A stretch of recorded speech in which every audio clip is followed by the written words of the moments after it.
folks, and welcome to the Hillbilly Kitchen. Today we're going to be making cream-filled chocolates. Now these are good for just about any holiday, but I'm making them for Valentine's Day. The base that we're making for this is actually the same thing as the chocolate cream drops that you get around Christmas time. And I am going to flavor some of them with vanilla, just like the chocolate cream drops, but I'm also going to do some of them some citrus flavor. And you can flavor these with anything, so that you can do a big variety of cream-filled chocolates if you're doing them for Valentine's Day or something like that. And we're also going to talk about maybe some of the ways to present your handmade chocolates for Valentine's Day. And I'm going to go over some of the different kinds of chocolate dip too. But first I want to go over the basic ingredients. For the filling, you need 3 cups of confectioner's sugar. This is just plain white powdered sugar. Sometimes it's called frosting sugar. You can get that anywhere. The second ingredient is sweetened condensed milk. Now you want to make sure that you get the sweetened condensed milk that only has milk and sugar in it. But it's only milk and sugar. Some of it has other stuff added into it. You don't want to get that because it has kind of a funny taste. And the big tip with this, when you're opening this, don't open it like you're opening evaporated milk, because this stuff doesn't pour very well, and if you just poke the holes in the top, you're going to be draining it all day. Take your can opener and open it all the way up, and then you can take a spatula and scrape it out. This 14-ounce can will actually do a little bit more than 2 batches of this candy. And the only other thing you need for the base in this candy is some flavoring. And if you want to do just the plain cream-filled chocolates, you need about a teaspoon of vanilla extract. I'm going to divide mine in half, and I'm going to do half of it orange. And you can get orange extract or orange candy oils. Now, I really recommend the candy oils in this, and I used the peppermint candy oil at Christmas time when I did the peppermint patties. This is the same recipe that we use for the peppermint patties too. This is a really good base. You can, like I said, do all kinds of stuff with it. I recommend the candy oils because you can use about 1/4 teaspoon of the candy oil where it takes a teaspoon of the extract. And in this recipe, adding even a teaspoon of liquid is going to change your overall consistency, and you may have to add more powdered sugar and everything to get it stiff enough. But the other thing I have here is I have some orange zest. And you can do this lemon and use the lemon oil and the lemon zest or the extract. If you can't get the candy oils, the extracts will work. But the zest does a couple of things. It's going to add flavor, and it's going to add a little color, but more than that, it's going to add an aroma that's going to make your candy smell orange. And if it smells orange, it's going to taste orange. And it's a natural color and a natural flavor, so it doesn't give you that bitter taste. Okay, now the chocolate. You can use chocolate melting pieces. You can even use like plain Hershey bars, plain milk chocolate Hershey bars, or any other kind of plain candy bar, and melt it to dip your chocolate in. You can get the candy, the little melting wafers. You do want to be careful with those because some of those have a whole lot of additives in them, and they have kind of a funny taste, and some of them can be more wax than chocolate, and that's not good. But what I'm using today is I'm using chocolate chips. And this is kind of my favorite candy dip. I just use about equal parts milk chocolate chips and semi-sweet chocolate chips. And you don't even have to measure them exact. I want to go ahead and get these melting while we're mixing our candy. There are about 2 cups of chocolate chips in a bag. And I've got about half a bag of each of these. So I've got about 2 cups of chocolate chips total. Now, you don't have to worry about melting too much chocolate because I'm going to tell you what you can do with this once you're done dipping your candies if you have extra left over. To decorate the top, I have a half of one of these white chocolate bars.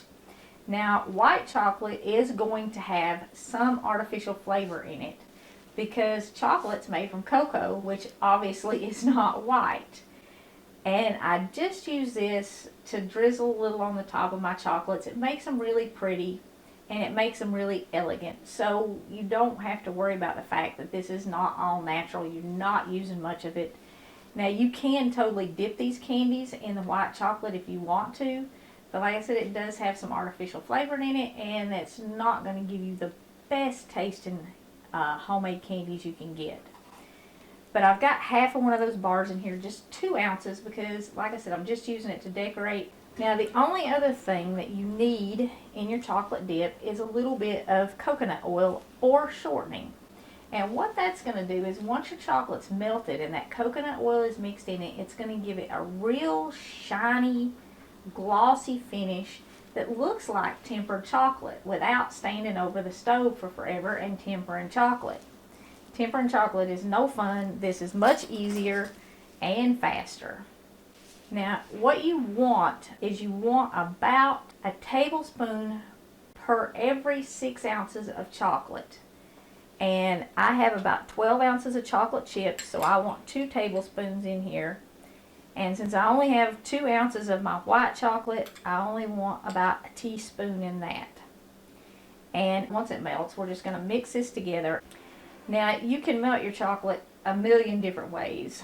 Literally, you can go over to the stove and you can stir it and just melt it on real low heat in a pot. If you have a double boiler, you can do a double boiler.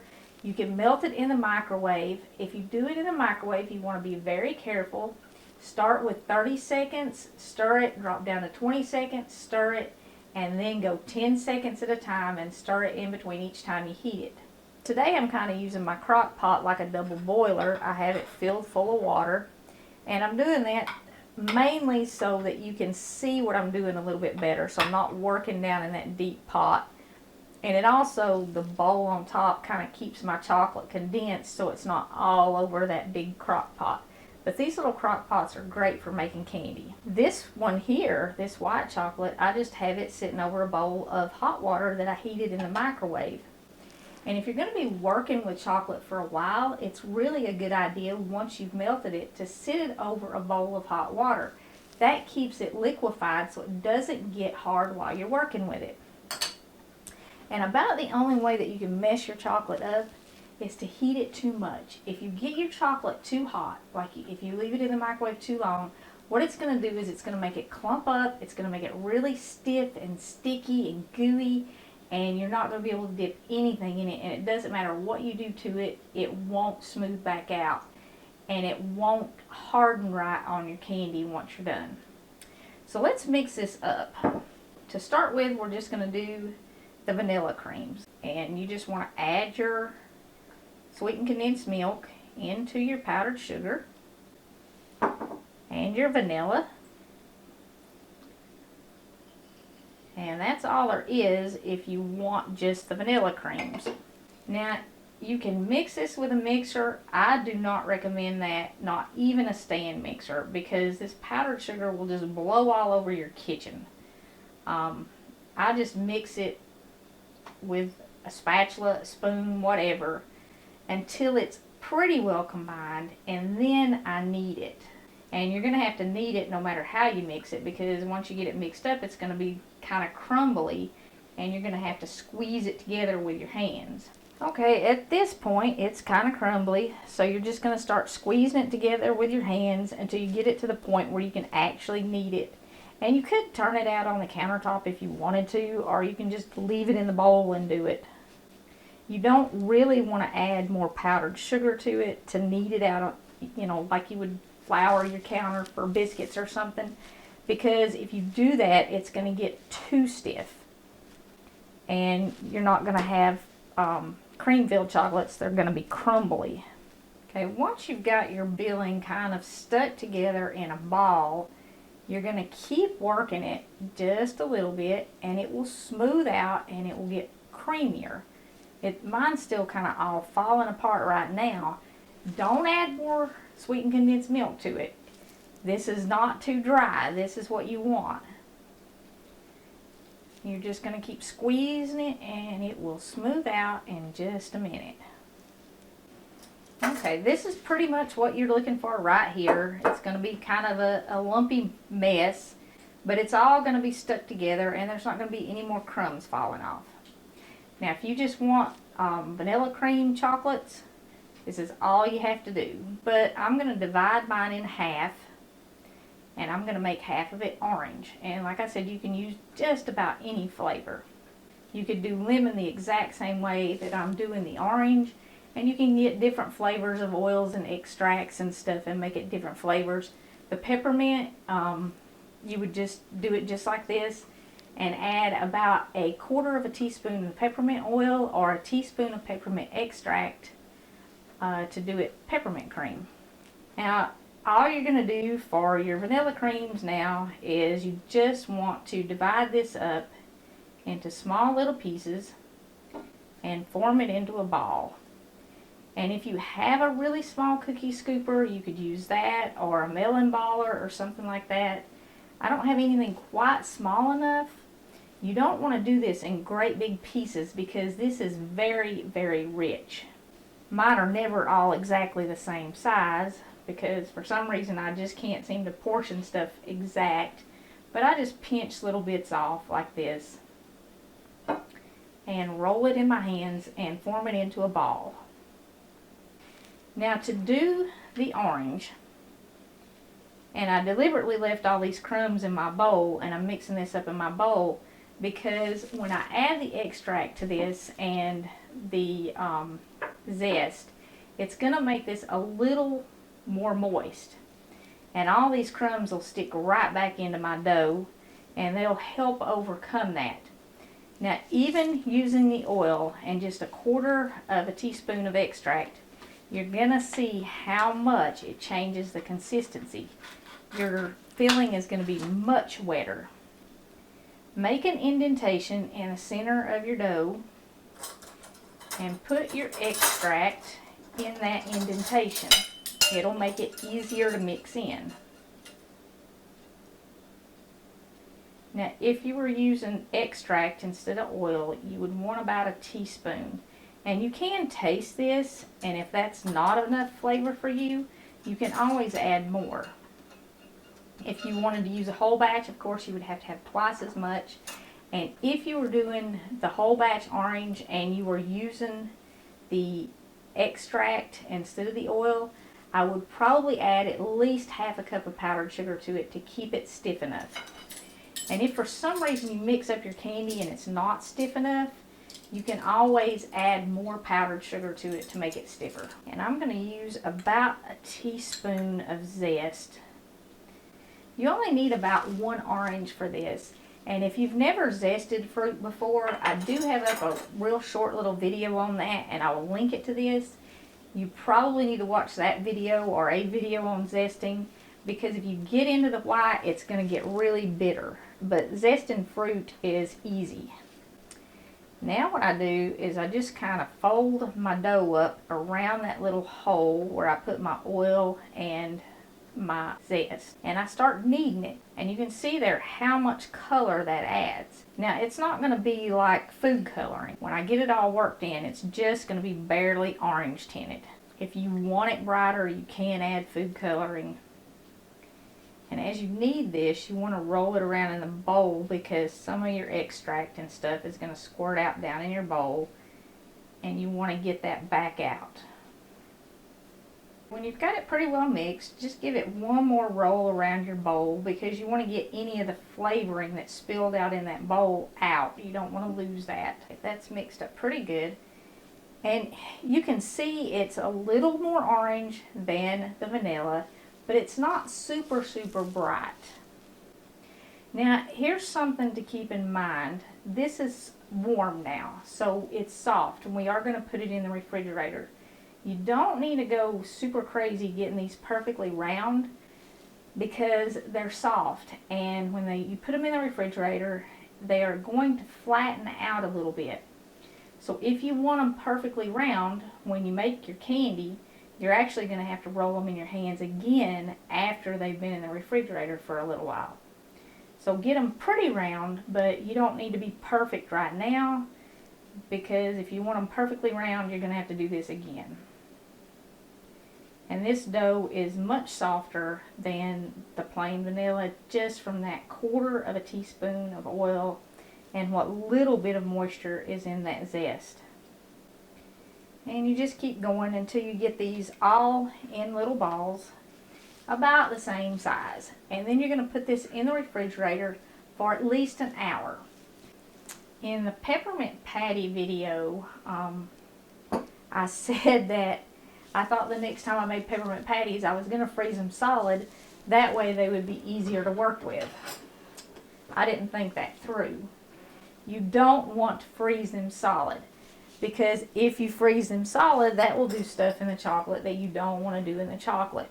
What it will do is it will cause your chocolate to instantly harden, and then it will stick to whatever you're using to dip it with, and it will peel your chocolate off of your candies. But you do have to get them cold. If you don't get them cold, they'll dissolve in your chocolate, and the chocolate on them will be very, very thin. So getting them cold firms them up, and it also cools the chocolate around your candy as you're dipping it, and it gives you a nice thick even coat of chocolate. Even though this is not completely melted, you can see how shiny that little bit of coconut oil has made the chocolate. All I'm doing here is I'm just stirring up my white chocolate, and I just melted the white chocolate over the bowl of hot water. Heated it up really hot in the microwave and set it over the bowl, and it melted the chocolate and the coconut oil. You do want to make sure you mix it up good. You don't want to have coconut oil floating on top of your chocolate. Our filling has been in the refrigerator now for at least an hour, and I left some of these where you could see what happens to them. See, these have like all flattened out in the refrigerator, and if you want them perfectly round, you're going to have to roll them. Well, they're still not going to be perfectly round, but if you roll them in your hands again, once they get cold, they'll hold the round shape better. But they do flatten out in the refrigerator while they're sitting there cooling off, and it's perfectly fine to leave them like that, especially if you don't want to use the little candy cups. If you just want to dip them and sit them on wax paper and then peel them off and have the chocolates that way. If you want to put them down in the little candy cups though, you might want to roll them again so that they're round and they'll fit. And I wanted to share some of our best viewer tips for chocolate dipping. I usually put my little candy cups, if I'm doing chocolate for Valentine's Day or something I'm going to be giving away, I'll get these little paper candy cups, and they're very inexpensive, and they do add a lot to your presentation. But I usually put them in a mini muffin pan, and she said, I don't have a mini muffin pan, but I use an egg carton, which works great. And not only that, it has a lid on it, so if you want to put them in the refrigerator, you can close them up and stack them. Also, if you make a mess and drip chocolate all over it, you don't have to clean it up. You can just throw it away. And you can get professional candy dipping tools. This is a set of Wilton's tools, and they make this little dipping fork here. But a viewer said I use a plastic fork with the 2 middle prongs broken out, and it works great. And it does. So if you don't have a candy tool, you can take a plastic fork and just break the 2 middle prongs out. You can also use a regular fork. I've even used a spoon depending on what kind of chocolate I'm dipping. But that's my 2 best viewer tips for dipping chocolate without going to a lot of expense. Keep those tips coming. Keep sharing them with each other, because, you know, who wants to spend money? You don't have to. But anyway, let's dip some chocolates. The different color candy cups are also a great way to keep your flavors separated if you're doing something like this. So I'm going to put my vanilla creams in the little hearts, and I'm going to put my orange ones in the little pink cups. Just take your cold filling and drop it down in your chocolate, and make sure you coat it all. And it's generally a good idea to shake a little bit of the extra off. If you don't, you're going to have it dripped everywhere.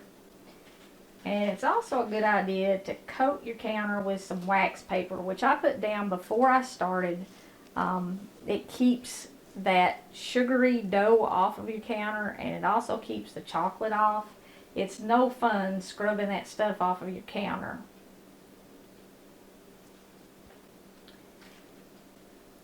Okay, and that's all there is to dipping them.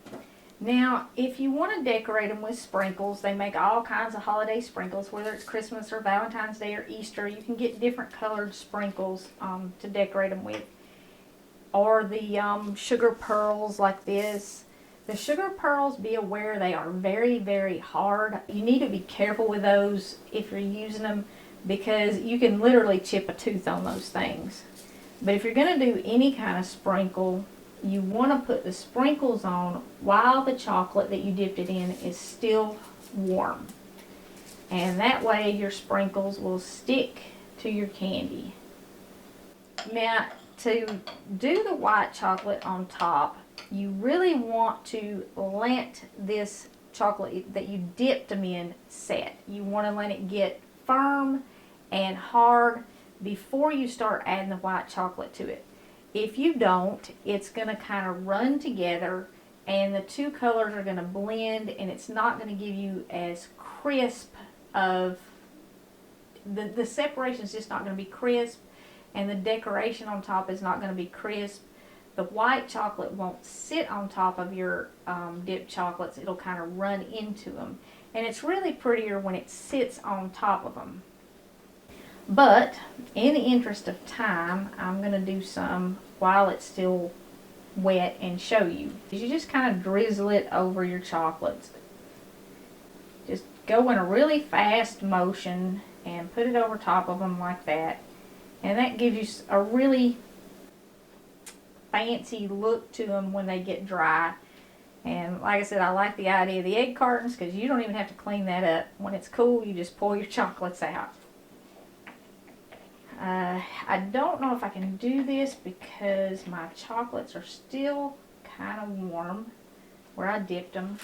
But if you work really careful and your chocolate's the right temperature, you can actually pour a little heart with the white chocolate. All you do to do the little hearts, if you want to pour it on, is you just make a V with your white chocolate. You definitely want to put these in the refrigerator and let this chocolate set up and get warm before you try to take them out.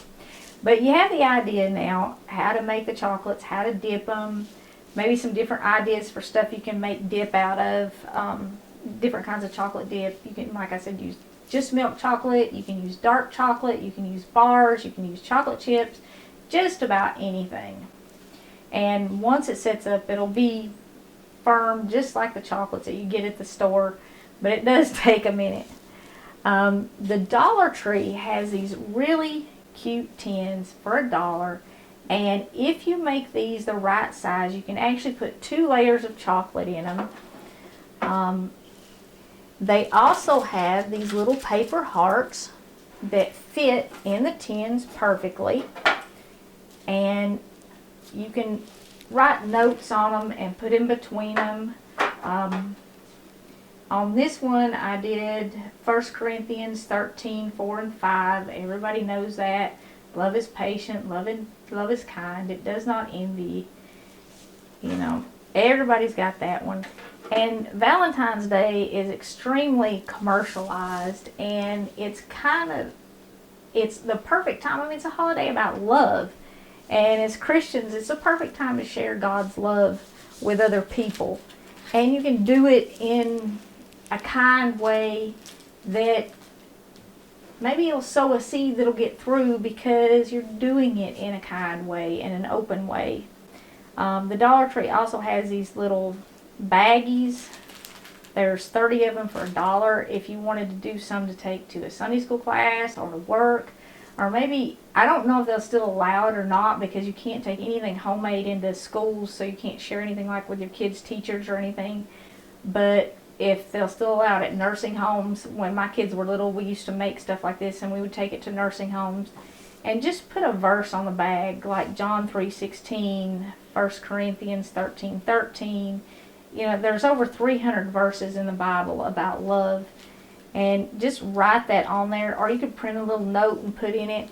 like I said, it's the perfect time for Christians to share God's love with the world, and maybe do a little something for somebody that doesn't have anybody that's going to get them a box of chocolates or some very overpriced flowers, just to let them know that God still loves them and that they are special and that you're thinking about them.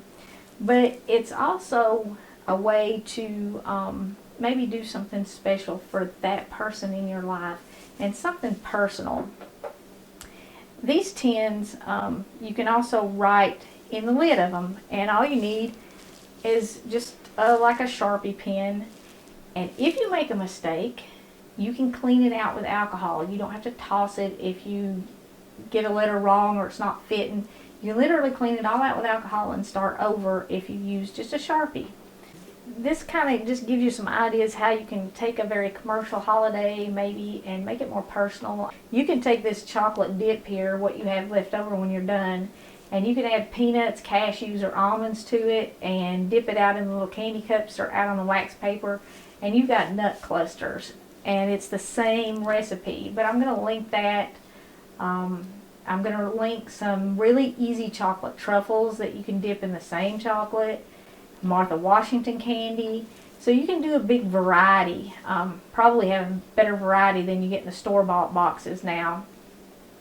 But take a little time this Valentine's Day to do something personal, not just spend money for the person that you care most about in the world, or maybe take a little time to share God's love with somebody who needs it.